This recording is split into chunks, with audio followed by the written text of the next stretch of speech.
Bilang bahagi ng pagdiriwang ng 31st Police Community Relations Month, matagumpay na isinagawa ang isang outreach program para sa AGTA community sa Barangay Kapisayan Sur, Gataran, Cagayan noong ika-20 ng Hulyo taong kasalukuyan.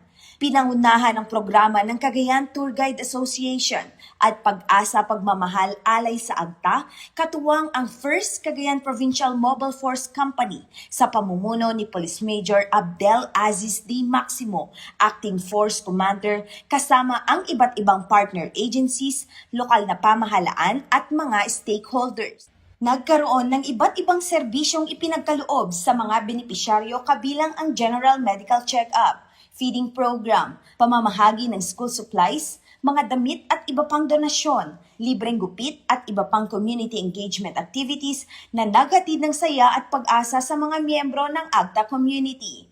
Nagbigay rin ng mga mensahe ng suporta ang mga kinatawan ng lokal na pamahalaan at iba pang sektor, kabilang si Miss Rina Andrea R. de los Santos, Miss Earth Philippines 2026, na nagbigay diin sa kahalagahan ng pangangalaga sa kalikasan, pagmamalasakit sa kapwa at pagkakaisa sa pagtulong sa mga katutubong pamayanan.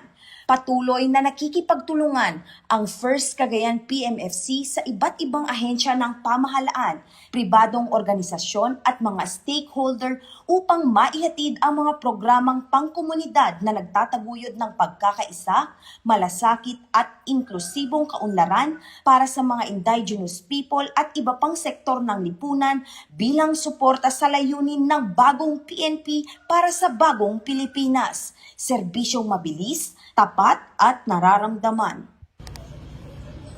Mula dito sa Lambak ng Cagayan, ako ang inyong PNN correspondent, Patrolwoman Lainey Lorenzo, alagad ng batas, tagataguyod ng Balitang Pulis.